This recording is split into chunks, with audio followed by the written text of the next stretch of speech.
누가 참 정인인가라는 제목으로 함께 하나님의 말씀 나누겠습니다. 우리 주제 말씀 한번 다 같이 읽어보겠습니다. 시작. 참된 증인은 자기 자신이 아닌 그리스도를 드러내므로 기쁨을 찾는 것이다. 옆 사람 축복하겠습니다. 참된 정인이 됩시다. 참된 정인이 되시기 바랍니다. 지난 시간에는 우리가 니고데모에 대해서 살펴봤습니다. 그리고 그가 가졌던 궁금증들, 그리고 그가 유대교를 대표한다는 것, 그리고 기독교를 제외한 모든 종교를 대표한다는 것을 봤습니다. 그래서 인간의 노력으로는 구원을 얻을 수 없고 오직 하나님의 은혜로 하늘로부터 주어지는 것이 구원이다 하는 것을 살펴봤습니다. 그래서 거듭남에 대해서, 중생에 대해서 살펴봤는데 하나님의 영이 우리 안에 들어오는 것, 생명이 하나 더 들어오는 것, 그게 중생이다, 중복된 생명이다, 그렇게 우리가 살펴봤습니다. 여러분들에게 하나님의 영이 함께 하시기를 축원합니다. 그래서 이제는 예수 그리스도가 자신에 대해서 이제 증언했다면, 오늘은 주위에 있는 사람들이 예수 그리스도에 대해서 어떻게 증언하고 있는지 한번 살펴보기를 원합니다. 우리가 읽었던 말씀인데 다시 한번 읽어보겠습니다. 시작. 그 후에 예수께서 제자들과 유대 땅으로 가서 거기 함께 유하시며 세례를 베푸시더라. 요한도 살렘 가까운 에논에서 세례를 베푸니 거기 물이 많음이라. 그러므로 사람들이 와서 세례를 받더라. 예수님에 대한 이 증언 가운데 세례 요한의 제자들이 예수님에 대해서 증언을 하고 있습니다. 그 사람이, 예수라는 사람이 어떤 사람인지, 그러나 실제로 본 것은 아니고요, 그들이 예수에 대해서 들은 내용을 가지고 증언을 하고 있습니다.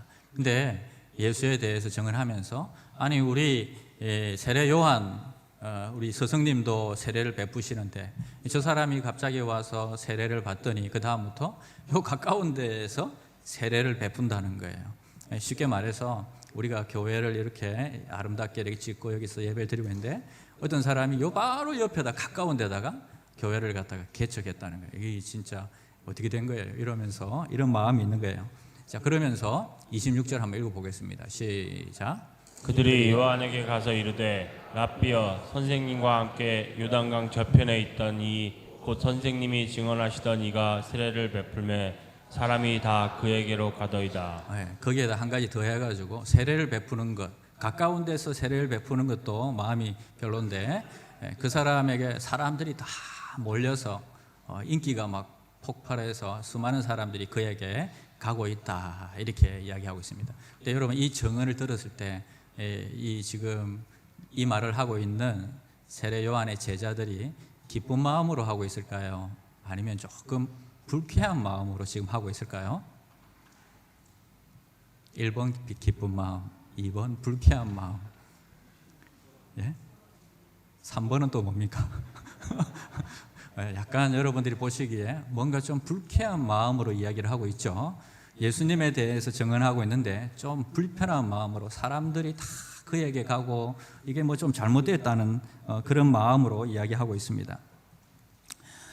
요한복음 4장에 넘어가면요, 예수님께서 세례를 베풀지 않았다는 것을 알게 됩니다. 한번 읽어보겠습니다. 시작.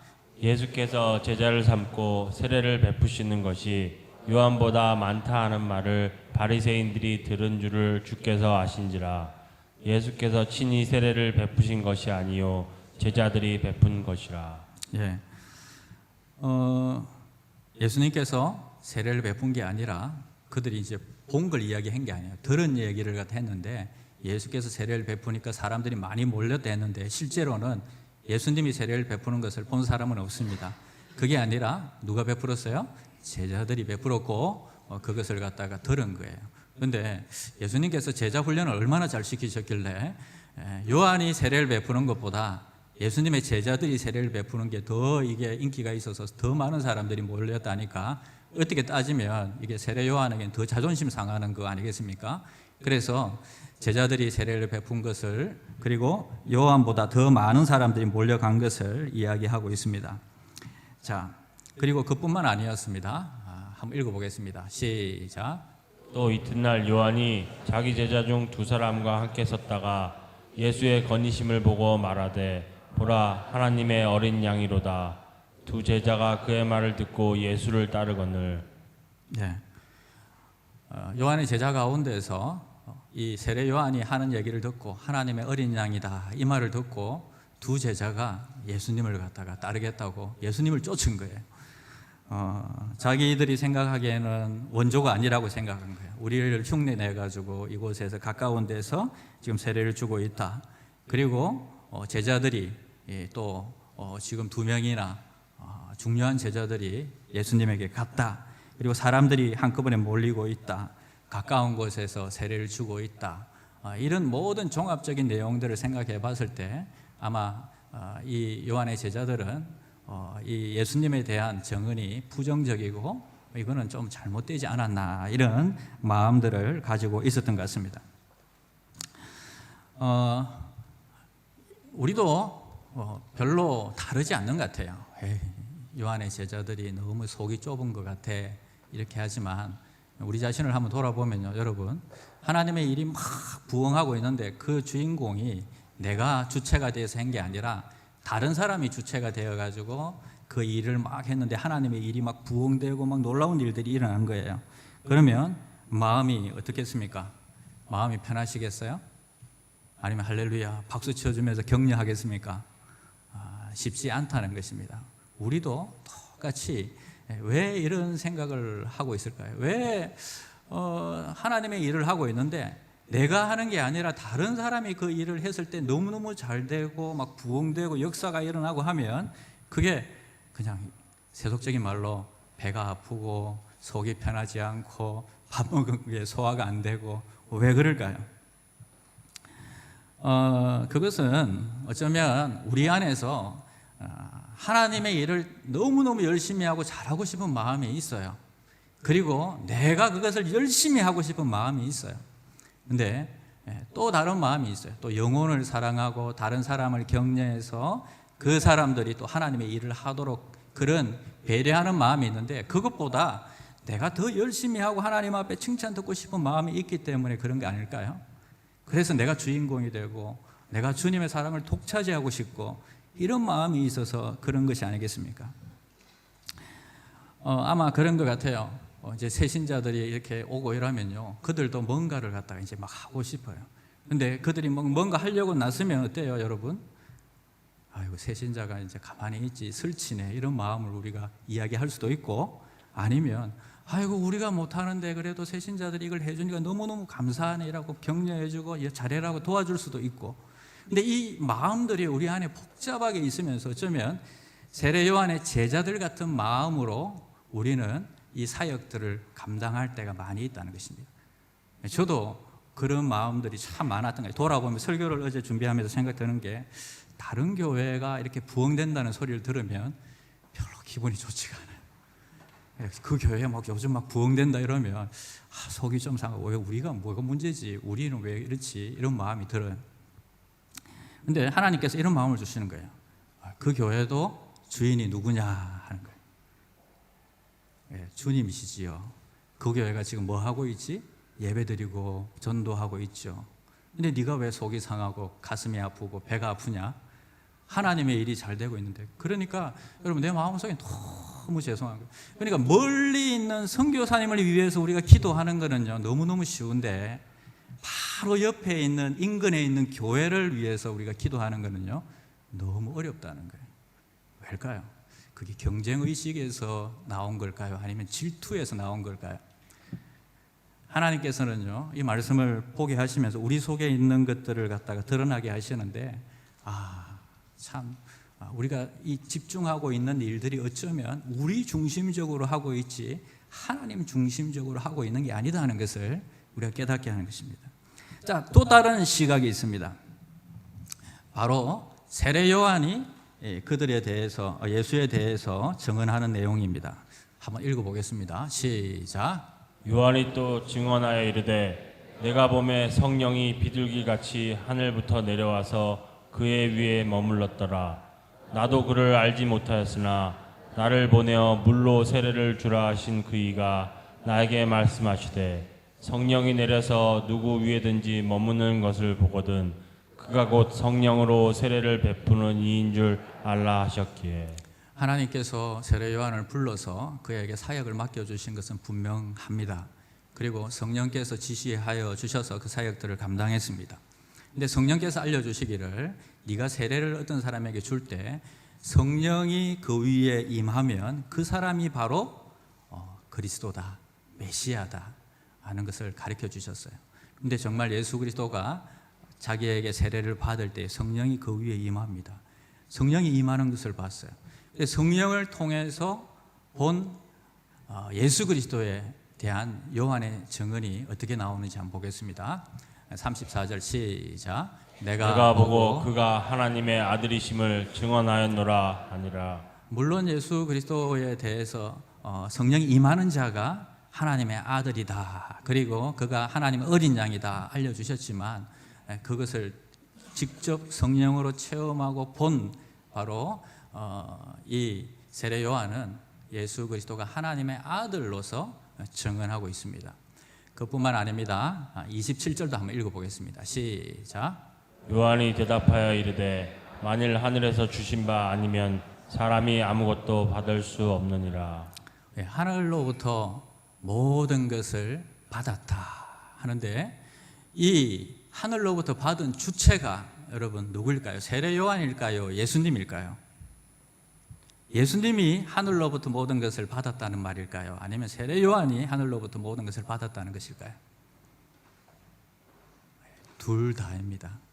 둘 다. 왜냐하면 지금까지는 하늘로부터 모든 것을 받아서 자신이 사역하고 있었어요. 그리고 자신은 이제 물러날 자리가 된 거예요. 그리고 이제는 하늘로부터 모든 것을 받아서 예수 그리스도가 사역하고 있다는 것을 갖다 깨닫게 된 거예요. 이 내용이 없으면요, 우리가 흔들릴 수가 있어요. 내가 열심히 해서 봉사했는데 그게 아니라는 거예요. 하늘로부터 모든 것을 받아서 내가 사역했기 때문에 내가 이 자리에서 물러나는 것도 아무렇지 않고, 그리고 다른 사람이 이 사역을 받아서 하는 것도 그것도 축복하고 박수 칠 만하다는 거예요. 하늘로부터 모든 것을 받았고 하늘이 주시지 않으시면 그것은 아무것도 아니다 하고 그는 고백하고 있습니다.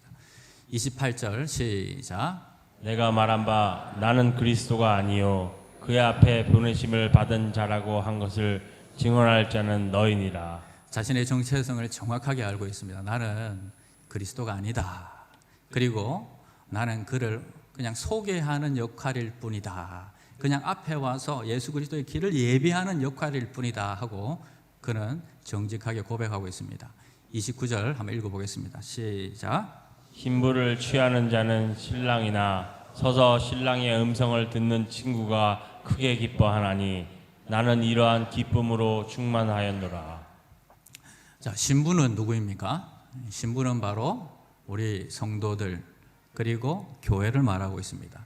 근데 이 신부, 교회, 성도들을 취할 자는 신랑입니다. 신랑은 누구입니까? 예수 그리스도입니다.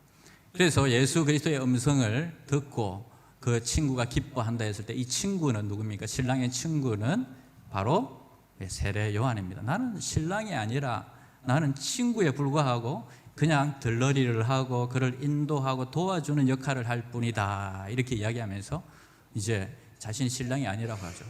여러분, 세상에서는요 그런 일들이 종종 있죠. 신랑의 친구가 신부를 차지하는 경우들이 있죠.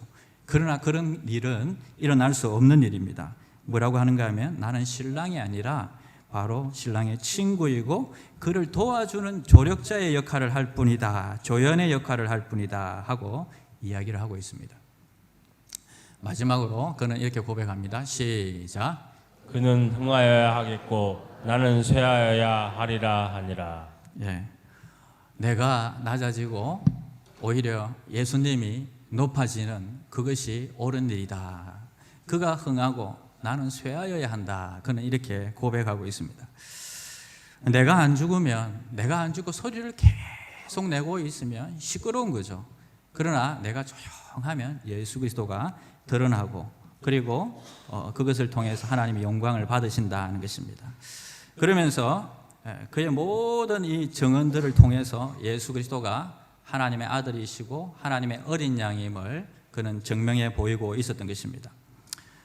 그러면서 그는 제일 우리가 읽지는 않았지만 마지막에 이렇게 고백합니다. 한번 읽어보겠습니다. 시작. 아들을 믿는 자에게는 영생이 있고 아들을 순종하지 않은 자는 영생을 보지 못하고 도리어 하나님의 진노가 그 위에 머물러 있느니라. 네. 마지막으로 그는 영생을 다시 이야기하면서 아들을 순종하고 믿는 자에게는 영생이 있다. 그리고 아들을 믿지 않는 자에게는 하나님의 진노가 그 위에 있다. 이렇게 이야기합니다. 법정에 있어서 수많은 사람들이 증언할 때에 그 숫자가 얼마나 많으냐는 어쩌면 중요하지 않는 것 같습니다. 그 얘기를 한 사람이 누구냐, 그 사람이 정말 신뢰할 수 있는 사람이냐가 더 중요한 것 같습니다. 근데 여러분, 세례 요한은요, 사람을 두려워하지 않는 사람이었습니다. 살아있는 권력이라고 할 수 있는 헤롯이 부정을 저질러요. 자기의 동생의 아내를 취했습니다. 아무도 숨을 죽이고 거기에 대해서 잘못을 지적하고 있지 않을 때에 그는 거기에 대해서 당당하게 그것이 잘못되었고 하나님이 기뻐하시지 않는 범죄를 했다고 그는 지적하고 그리고 거기에 대해서 반론을 제기했습니다. 그러니까 이 헤롯을 잡아가서 옥에 가두고요. 나중에는요, 형장의 이슬로 목을 쳐서 쟁반 위에다가 소반 위에다 올려놓고 나중에는요, 순교하게 되는 것입니다. 그는 절대 사람을 두려워하지 않는 사람이었습니다. 사람의 어떤 것도 두려워하지 않는 사람이었고 하늘로부터 오는 것을 받아서 그는 증언하는 사람이었는데, 이런 신뢰할 수 있는 사람이, 생명을 걸고 이야기하는 사람이 예수 그리스도의 증언할 때에 바로 예수 그리스도가 하나님의 아들이시고 그에게는 영생이 있다고 증언했고, 그를 믿지 않는 자들에게는 하나님의 진노가 있다고 그는 증언을 한 것입니다. 저는 이게 중요하다고 생각합니다. 여러분, 성령을 통해서 예수 그리스도를 만난 사람은요, 그가 그 사역을 통해서 예수 그리스도를 드러내고 그가 어떤 분이신지를 알려주는 거예요. 우리가 믿고 있는 것이 틀리지 않았다는 것을 알려주는 거예요. 우리가 예수 그리스도를 믿고 천국에 갈 것을 소망하면서 이때까지 살아왔는데, 생명을 걸고 옳은 말을 하던 세례 요한이 바로 예수 그리스도에 대해서 이렇게 증언했다는 것은요, 여러분, 우리가 믿고 있는 것이 틀리지 않았다는 것을 간접적으로 이야기하고 있는 것입니다. 여러분들은 예수 그리스도를 소유하셨습니까? 그 영원한 생명을 소유하셨습니까? 절대 인간의 노력이나 어떤 것들이 아니라 이 땅에 있는 것으로 구원이 이루어지는 게 아니라 내가 예수를 믿을 때에, 그분이 내 안에 들어올 때에 그 안에 있는 생명이 우리 안에 들어와서 그것이 갑절이 되고 두 개의 중복되는 생명으로 우리가 영생을 얻는다고, 거듭난다고, 중생한다고 지난 시간에 우리가 말씀을 드렸습니다. 근데 그것을 깨닫지 못하고요, 그냥 사람들에게 그냥 들어서 증언하고 있는 사람들은 예수에 대해서 알지를 못하는 거예요. 그냥 두리뭉실하게 알고 있고 그냥 종교생활을 하고 있는 거예요. 그러면서 막 계속 이야기하는 것들이 이건 이래야 돼 저래야 돼 막 하고 있는데, 그게 중요한 게 아니잖아요. 진짜 중요한 것은 생명이잖아요. 우리 안에 생명이 있는가? 정말 내 속에 영생이 있는가? 우리는 돌아봐야 됩니다. 안 그러고 계속 종교생활만 하면서 우리가 이 땅을 살아갈 수 있다는 것입니다. 우리 인생이 너무 아깝지 않습니까? 하나님을 만나고 하나님을 체험하고 그리고 바뀌어져서 그리고 성령의 인도하심을 받고 살아가야 되는데, 우리가 계속 사람들의 얘기를 듣고 살아가고 있다면 이런 건 이런 거 저런 건 저런 거, 우리 인생이 얼마나 허무하겠습니까? 그러나 여러분, 성령이 예수가 믿을 때 이미 우리 안에 오셨어요. 그리고 우리 안에 계십니다. 우리 안에 여러 가지 방들이 있다면 그 방들도 예수 그리스도에게 내어줘야 돼요.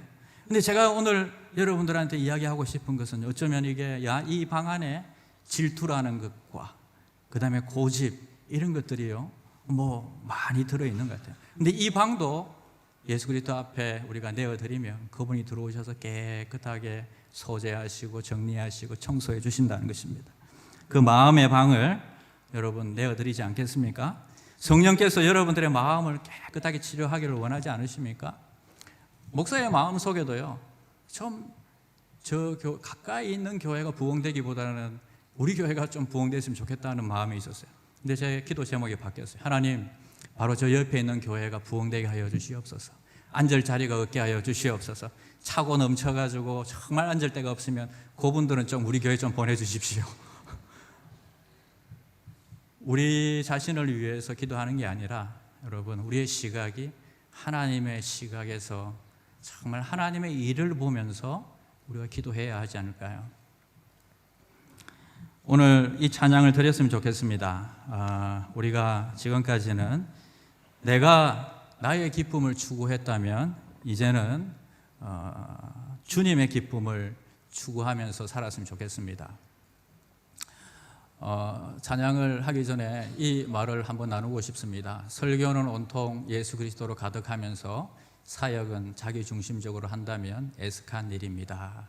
어떤 분이 이렇게 이야기해 주셨는데, 우리는 말은 온통 예수님으로 이야기하고 설교하고 듣고 이야기는 하지만 우리가 사역할 때는요, 그게 아니라 자기 중심으로 내 자신이 드러나고 나의 영광을 위해서 사역하고 있다면 얼마나 애석한 일이겠습니까? 사역도 성령으로 해야 한다고 여러분들한테 말씀드립니다. 여러분, 오늘 우리가 읽지는 않았지만 오늘 말씀 가운데서 34절에 보니까 이 말씀을 같이 한번 읽었으면 좋겠습니다. 성경을 보고 읽겠습니다. 한번 다 같이 읽어보겠습니다. 시작. 하나님이 보내신 이는 하나님의 말씀을 하나니 이는 하나님의 성령을 한량없이 주심이니라. 여러분, 정말 하나님을 만난 사람은 모든 것이 성령으로 진행됩니다. 그런데 그 성령이 한량없이 주신다는 거예요. 한량없이. 여기 이 말은요, 무한대라는 거예요. 예수 그리스도는 성령을 무한대로 가지고 계신 분이기 때문에 우리에게 끊이지 않고 바닥나는 것이 없이 다 계속 채워주신다는 거예요. 우리의 인구 70억의 인구에 상관없이 모든 사람에게 부어주실 수 있는 것만큼 충분히 가지고 계시다는 것입니다. 오늘 우리의 사역 가운데도 성령의 기름 부으심이 있었으면 좋겠습니다. 오늘 이 찬양을 드리면서 우리 주님 앞에 결단하는 시간 가졌으면 좋겠습니다. 나 주님의 기쁨 되기 원하네. 지금까지는 나의 기쁨을 위해서 사역하고 나의 만족을 위해서 우리가 사역했다면 그게 아니라 이제는 주님이 정말 원하시는 게 뭔가, 주님의 기쁨이 뭔가를 우리가 한번 돌아보면서 사역했으면 좋겠습니다. 나 주님의 기쁨 되기 원하네 찬양하겠습니다.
겸손히 내 마음 드립니다. 겸손히 내 마음 드립니다. 나의 모든 것 받으소서. 나의 마음 깨끗이 주의 길로 행하게 내가 원하는 한 가지 주님의 기쁨이 되는 것 내가 원하는 한 가지 주님의 기쁨이 되는 내가 원하는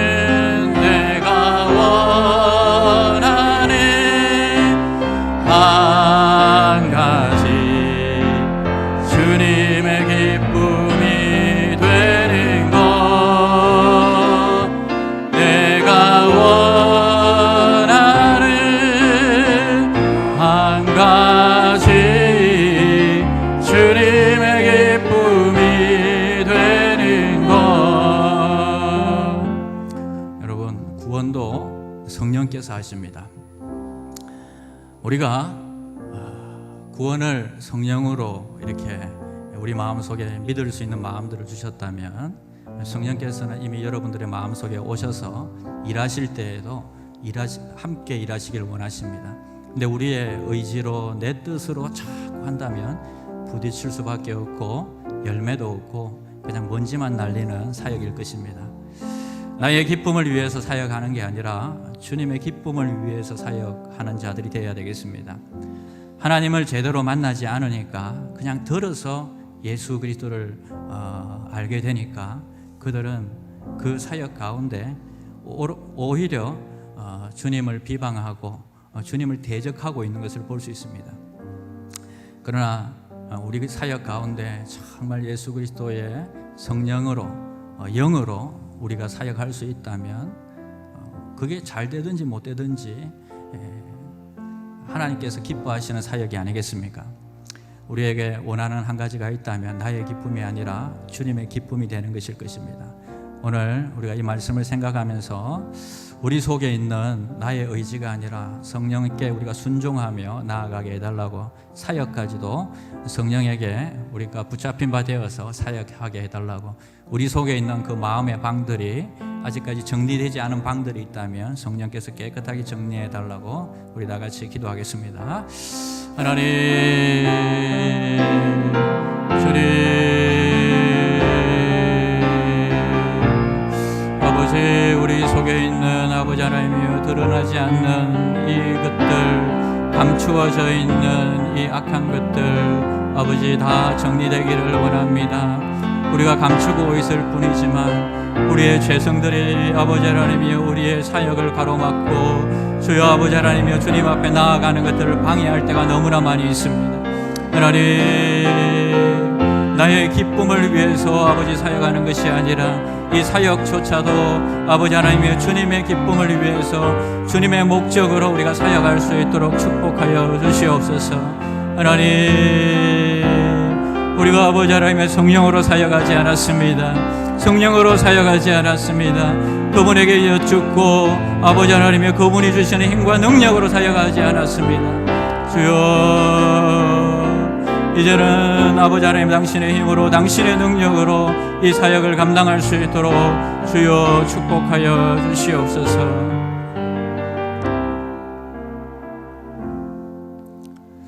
하나님 내가 어떤 존재였는지 사람들은 알지 못합니다. 그러나 성령께서 우리에게 드러나게 하시고 얼마나 우리가 구원받을 수 없는 처절한 자리에 있었는지를 깨닫게 하심을 감사합니다. 하나님 우리가 정말 주님 앞에 무엇이 유익하겠습니까? 어떻게 쓰임받을 수 있겠습니까? 그런 우리도 하나님께서 불러주셨고 자녀 삼아 주셨고 뿐만 아니라 우리를 위해서 십자가에 피 흘리고 돌아가 주셨음에 정말 감사를 드릴 수밖에 없습니다. 성령 안에 순종하게 하시고 주의 교회를 섬기게 하여 주시며 나의 기쁨이 아니라 주의 기쁨을 위해서 우리가 사역하게 하여 주시옵소서. 사역의 주체가 바뀌게 하여 주시옵소서. 내 자신과 내 의지가 아니라 성령이 사역의 주체가 되게 하여 주시옵소서. 그분이 인도하시는 대로 그분 앞에 순종하며 주님의 영광을 위해서 사역하는 저희들 되게 하여 주시옵소서. 감사를 드리며 예수님의 이름으로 기도드립니다. 아멘.